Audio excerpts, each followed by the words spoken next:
ჯო ვილსონმა, რომელიც როგორც ცნობილია, მეგობარი აქტის ავტორია, გამოაქვეყნა ძალიან ვრცელი სია სახელებისა და გვარების თუ ვის ემუქრება სანქცირება იმ შემთხვევაში, თუ ამერიკული მხარე ბოლომდე მიიყვანს იმ პროცესს, რომელიც დაწყებულია. მე წაგიკითხავთ რამდენიმე მათგანს გამოყოფილი არის როგორც აღმასრულებელი ხელისუფლება, ასევე მინისტრები, დეპუტატები, უწყების ხელმძღვანელები და ბიზნესმენები.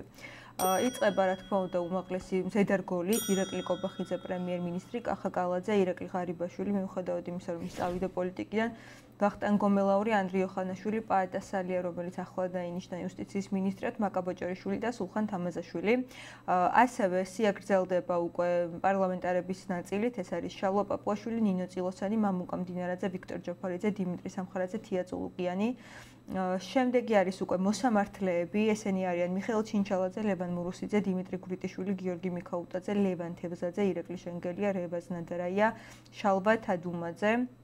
ასევე შემდეგ გრძელდება უწყებების ხელმძღვანელებით, მაგალითად გიორგი გაბიტაშვილი, კარლო კოკაკაციტაძე, გიორგი კალანდარიშვილი, გიორგი ჯავახიშვილი, რაჯდენ კუპრაშვილი, ნათია თურნავა და ბოლოს წინა სეგმენტი არის ბიზნესმენები, უჩა მამაცაშვილი, ივან ვანოჩხარტიშვილი, ალექსანდრა ივანიშვილი, ოთარ რომანოვ ფარცხალაძე, ნოშრევან ნამორაძე, რომელიც ასევე აფილირებულია ქართულ ოცნებასთან და პროპაგანდისტების სექცია თუ სეგმენტი ცალკე არის გამოყოფილი. პროპაგანდისტების ნაწილში არის შესული და არა ბიზნესმენების ნაწილში, როგორ გასაკვირიც არ უნდა იყოს ირაკლი რუხაძე, რომელიც არის მფლობელი ტელეკომპანია იმედის და არა მხოლოდ, ლაშა ნაცვლიშვილი, ვასილ მაღლაფერიძე, თინათინ ბერძენიშვილი, ეს ორი საზოგადოებრივი მაუწყებლის ხელმძღვანელები არიან და კახა ბექაური, ეს არის კომუნიკაციების კომისიის ხელმძღვანელი, ხო? ძალიან ვრცელი არის სია და ყველას მოიცავს, პრინციპში ვისაც კი შეიძლება მოიცავდეს, ზედა იქნება თუ ქვედარგოლი, ყველას მოიცავს და ამ ყველაში ნაკლებად სავარაუდოა, რომ ყველას ისეთი შემართება და ბრძოლის შინი ქონდეს, როგორც შეიძლება ქონდეს ირაკლი კობახიძეს რიგი მიზეზებიდან გამომდინარე. ყველას მან ჩამოთვლია ყველაზე მსხვილი ფიგურები, მაგრამ სინამდვილეში ტაქტიკა იქნება, რომ ბევრად ფართო წრეს შეიყვანენ და აიწყებენ ბევრად ფართო წრეზე მათ შორის რაღაცა საშუალო რგოლის ძალოვან თუ არაძალოვან წარმომადგენლებზე იმისთვის, რომ მათშიც დათესონ შიში.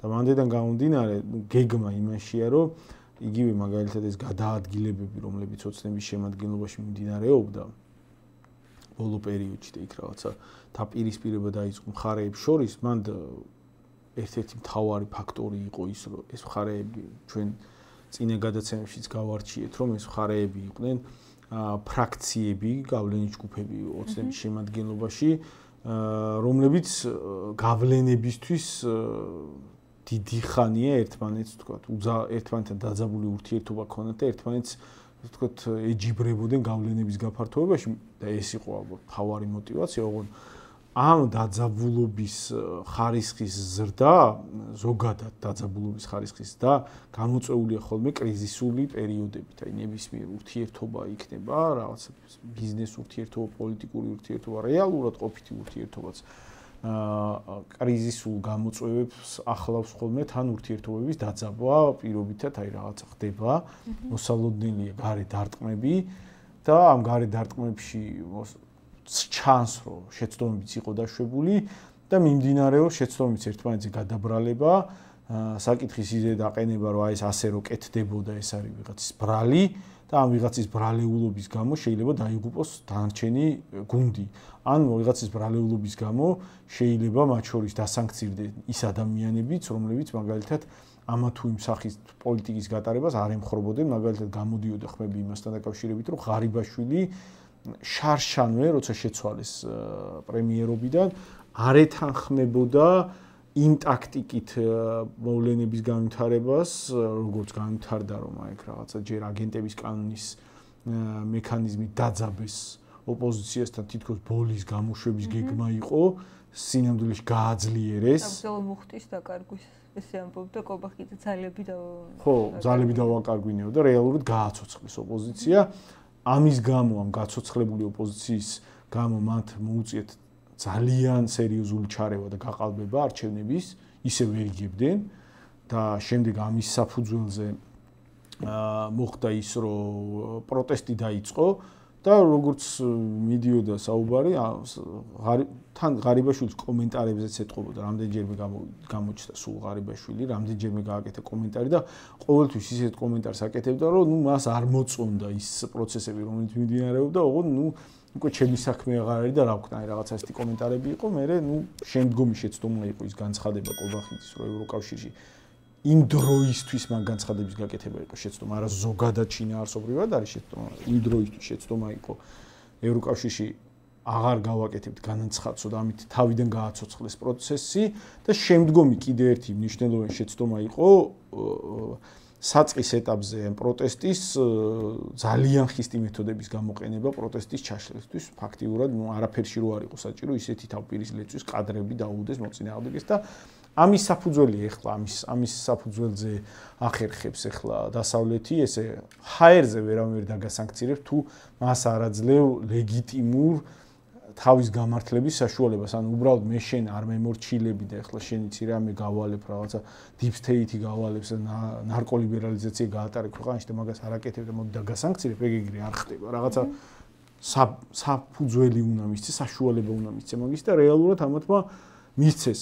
ხმები დადიოდა რომ მაგალითად ღარიბაშვილი ამ პროცესებს არ ეთანხმებოდა. არ ვიცი ხა შეიძლება თვითონ რო ყოფილიყო ხელისუფლებაში სხვანაირად ელაპარაკა, მაგრამ მას შემდეგ რაც ხმები და იმიტომ გაუშვეს სახლში. ხო, საწყის ეტაპზე ეგეც დადიოდა ხმა რომ არ წავიდა აგენტების კანონის მიღებაზე, თქვა რომ წამგებიანი იქნებოდა და სხვა ფლანგმა თქვა რომ აი ჩვენ მივიღებთ და აგერ ამას არ უნდა ჩვენ მივიღებთ და ეს გაუშვეს ის იმათმა გააკეთეს, ხო? როცა საკითხს მე შიგნით ეგრე აყენებენ კონკურენტი ჯგუფები რომ აი ამათი ბრალია მე არ ვეთანხმებოდი და ჩვენ რატო უნდა დავისაჯოთ, ჩვენ რატო უნდა დავსანქცირდეთ, ეგ არის ბუნებრივი мотиваცია რომ ეს ომის დროს, სანგარში შემოტევის დროს პანიკის დამთესავი ნაწილი, რომელიც შეიძლება სამართლიანადაც იძახდეს საპანიკო შეფასებებს, იმიტომ რომ რავი, მართლა იძახდეს, რომ აი ეს მხედართავარმა ეს შეცდომები დაუშვა, მაგრამ სანგარში ყოფნის დროს პანიკის დამთესავი ნაწილი მაინც ჩახსნა.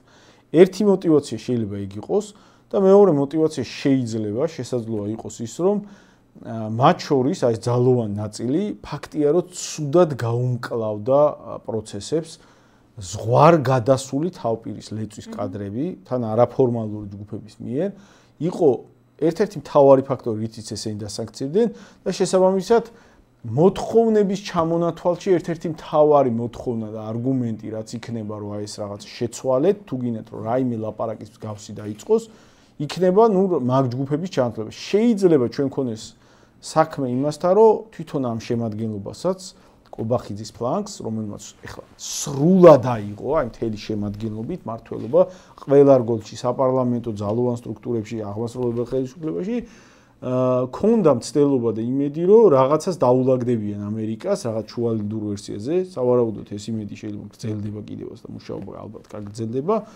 უბრალოდ ამერიკა მოსალოდნელია, რომ წავა შემდეგ ტაქტიკაზე. დაუძაბავს, დაიწყებს პროცესს, რომელიც შებრუნებას თუ აქედან კაფიო ნაბიჯები არ გადაიდგა ცვლილების, აღარ ითვალისწინებს, ანუ აჩვენებს თავის აი ეს ხისტ მზაობას იმისა, რომ ბოლომდე გავიდეს და ის ფორსირებულ რეჟიმში ჩააგდებს ამათ იმისთვის, რომ რაღაცა პასუხები გასცენ. აი ყველაზე მოსალოდნელი ვერსია, რაც შეიძლება აქ ვივარაუდოთ, არის სავარაუდოდ ეს იქ მე ვკითხულობდი სოციალურ ქსელებში იწერება რაღაცა ამათი მოანალიტიკოსო წრეებიდან მოსაზრებები, რომ აი ისინი გვიძაბავენ და ჩვენ ახლა ორმაგად დაუძაბოთ, გავაგდოთ სოროსის ფონდი საქართველოსდან და მე ვინც დაწერა მოსიარულე ჭკუის კოლოფი. ხო და ანუ ბევრი წერდა მასეთებს, იმიტომ რომ მე არაერთი ჩამიგდეს სკრინები, სადაც აი ეგეთი აზრები იწერებოდა, რომ ჩვენის დაგვიძაბავენ, ჩვენ ორჯერ მეტი დავარტყათ, მანდ კითხვა არის შემდეგში. საბოლოო ჯამში იმას შეუძლია, აი დაგალეწოს თავპირე, უხეშად რო ვთქვა პოლიტიკური თვალსაზრისით, აი ბოლომდე რაღაცა წიხლქვეშ გაგიგდოს. აი მე რასაკეთებ როგორ უძაბავ? დრო და შესაძლებლობები არის იმათ ხელში. საბოლოო ჯამში, რა სოროსის ფონდი უნდა გააგდოს USAID-ის დაფინანსების შეჩერის თვითონ. არა აქვს მაგათთან დიდი პრობლემა. სოროსის ფონდი ეჯავრება ტრამპს თვითონ.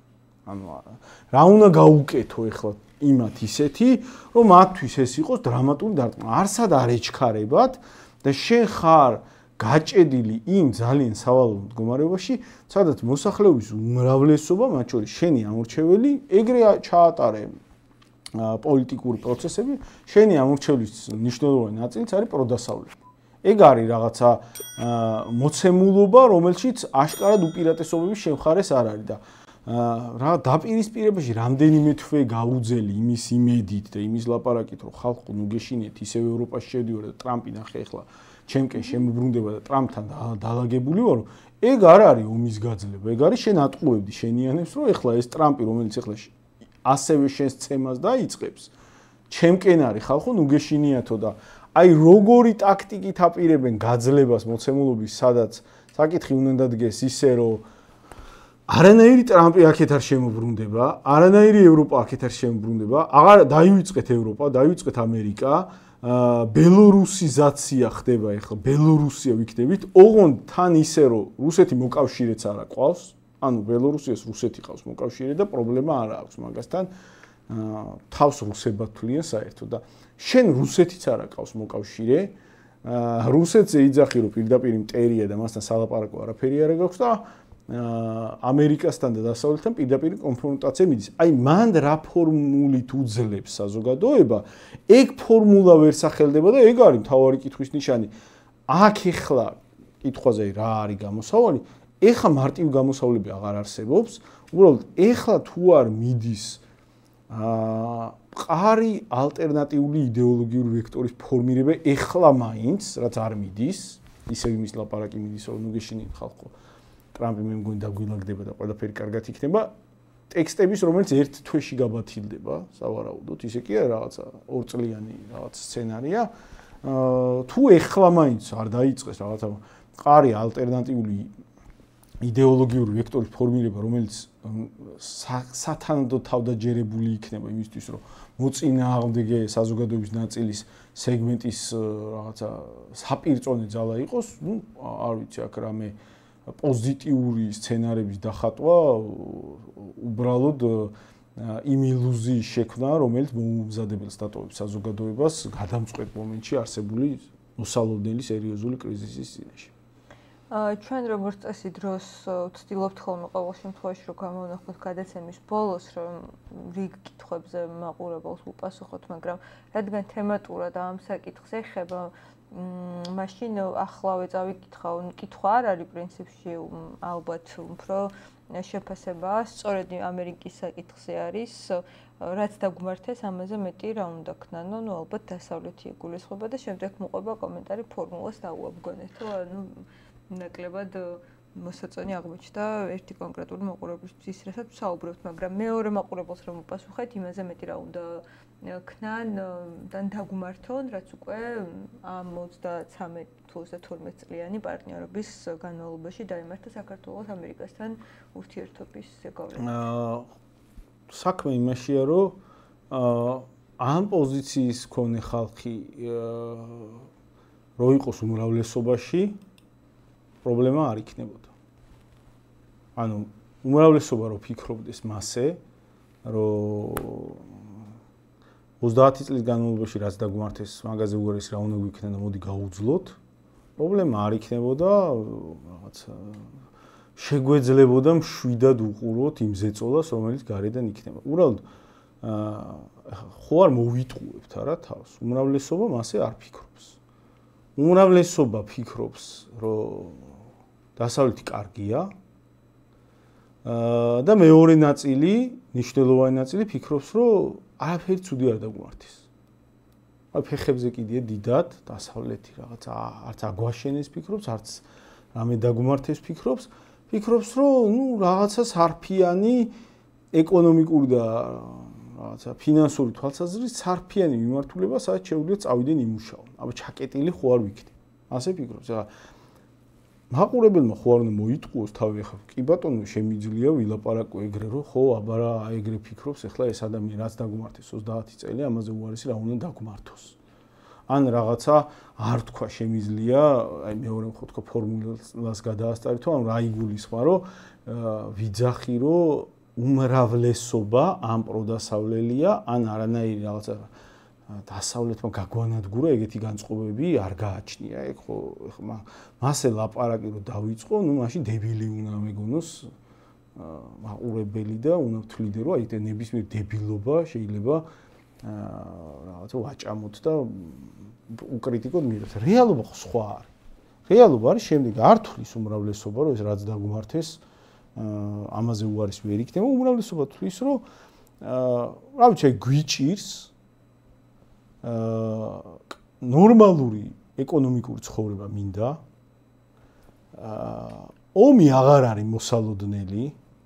ომში აღარავინ აღარ მიგვათრევს, იმიტომ რომ რა ვიცი, ტრამპი ცდილობს რომ ომი შეაჩეროს, ამერიკა ცდილობს და გადის ამ ომის პროცესიდან საერთოდ.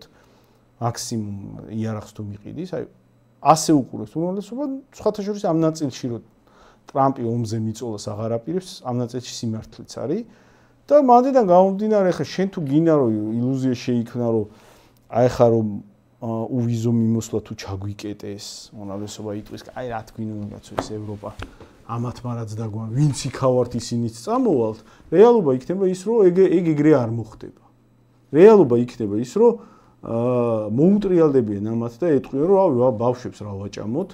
თუ ასეთი რაღაცა უნდა ავიტანოთ, შენ რატო ღორობდი ამდენი ხანი, რატო ხარ კორუმპირებული, მილიონები რატო იპარე? ეხლა შენ რომ მეუბნები, რომ მე უნდა გავუძლო, მე უნდა გაჭირვება გადავიტანო. ეგ ხო გულისხმობდა, რომ მაშინ შენც არ უნდა გეღორა. მაშინ რატოა ასეთი ნარკომანია, რატოა აზარტული თამა? ამას დაუყენებს. რატოა ამდენი მიგრაცია? რატო გაავსე აქაურობა აზიელებით? ამ კითხვებს დასვავს ხალხი და მათ შორის იმ კითხვებს დასვავს, რომ ახლა ვიცი, მე ახლა დიდად არ მაინტერესებს, ხა რაღაცას გვაწვევიან, რაღაცა იმას გარყვნილებას და რაღაცას ტრამპიც აღარ აწვება იქ არავის და რატო უძაბავ ასე დასავლეთს? ლუკმაპურ შოულობთ. ამ კითხვებს დასვავს კაცო ხალხი. და მე რო ლაპარაკობ, რომ ამ კითხვებს დასვავს და ამისთვის მზად უნდა იყოს მოსახლეობა ამნაირი რთული მდგომარეობის წინაშე გასამკლავებლად. ეგ ხდება, მაგ საფრთხის წინაშე ვდგავართ და მაგისთვის უნდა ვიყოთ, მაგ სახიფათო გამოწვევისთვის უნდა ვიყოთ მზად.